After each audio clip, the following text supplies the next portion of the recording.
Hi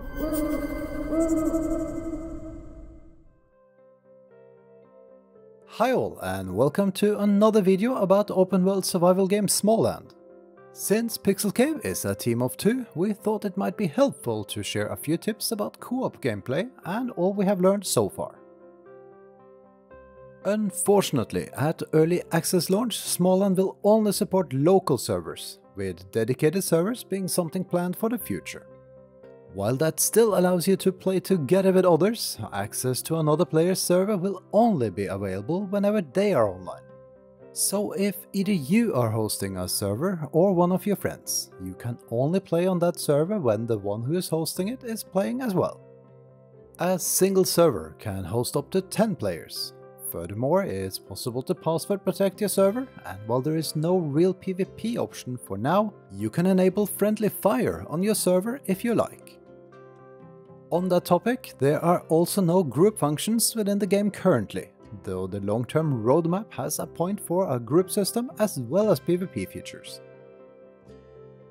Before we move on to the co-op gameplay experience, just one more note regarding characters and servers.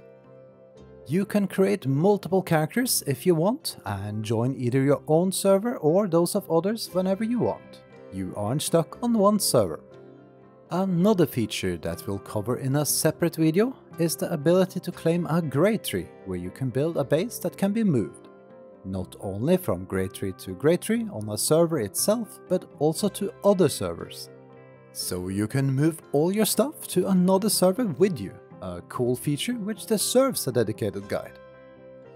Now let's talk about our experience of playing co-op. First off, there's an option under General Settings and Preferences that allows you to turn on will-o-wisps. When turned on, you will see fellow players that are in close to mid-range as a wisp on screen, making it easier to meet up or to follow each other. Apart from that, you can see other players with icons and names on the in-game map. However, anything else, like individual markers you can set on the map, are strictly private and can't be seen by others. While there is an in-game chat, it's fairly basic.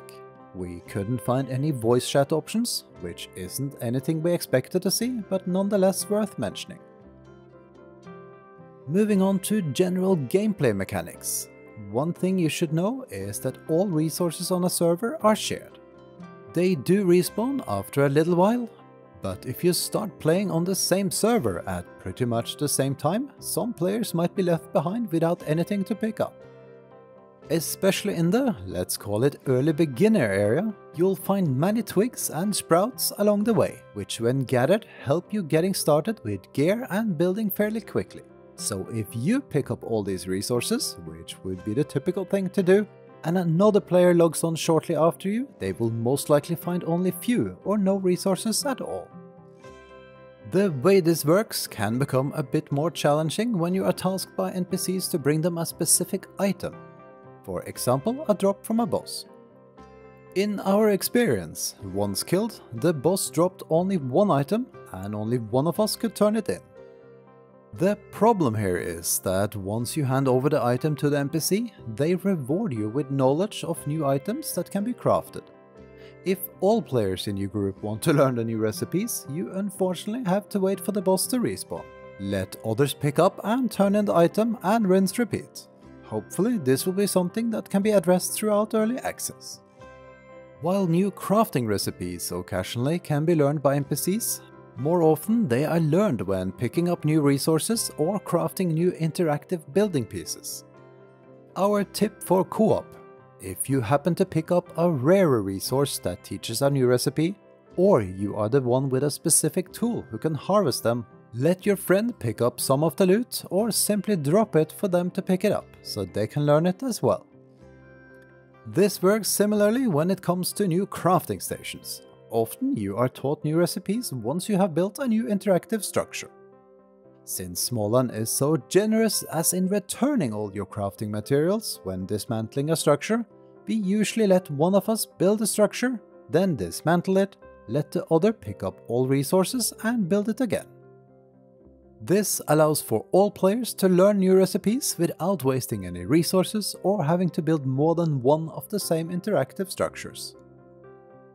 Now to some good news, at least when playing with friends. All structures, stations or chests you build are usable by the other players. Meaning you can really build and use a base together. Believe it or not, that's not always a given. We have also come across other games where crafting stations or chests couldn't be accessed at the same time and blocked others from using it. This is not the case in Smalland. It would be nice though if you could set permissions for who can access or even dismantle your base, as we can see that as a potential problem when playing with less close friends. If you want a completely private base, the only option for now is to claim one of the great trees, but more about that in a separate video. Another element worth touching base on is the option to skip through nighttime. If you interact with your bed come nightfall, you can sleep through the night and awake in the early morning. While this can be done at will when playing alone, playing with others can make this a bit trickier. In order to skip nights, all players need to select their beds and sleep at the same time. This shouldn't be a problem in a team or a smaller group, but it will most likely not be an option when playing on a server with more or even up to 10 players. Playing with friends and dying. Yes, it happens, well, more to one of us than the other, but that's a different story. When you die, all of your belongings, except for what you wear and have actively equipped, will be dropped and can be picked up in your tombstone at the site of death. If only one of you dies and the area you are currently in is not the best to return to, then your friend could access your tombstone and pick up your belongings, or at least the best items if inventory space is tight. On that note, there currently doesn't seem to be an option to revive other players, so if you die you immediately respawn at your bound bed. Unfortunately, there is no option to prevent that. Since we are talking about inventory, there's currently no dedicated option to trade items with other players. You either have to put items into chests or drop them onto the floor so others can pick them up. Taming creatures as mounts or followers that help you carry items is a big element of the game. Unfortunately, this feature is still a bit bare bones. While you can give tamed creatures commands like stay and follow, they can easily get in the way when on follow and during combat. Not only can you hurt your follower by accident, but so can other players. Furthermore, should another player hit your creature by accident, it turns hostile and attacks them. You can stop this behavior by interacting with your creature, but nonetheless it's annoying.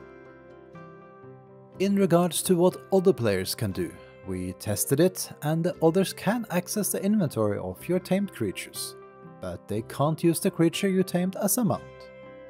Sadly, it's also not possible to mount a creature with 2 players, at least not any we have tamed yet. We are sure these features will be fleshed out throughout the early access phase, and we'll see more options and improvements in the future. We hope you enjoyed this video, and we'd appreciate a thumbs up and feel free to subscribe and even hit that bell for more Smalland content.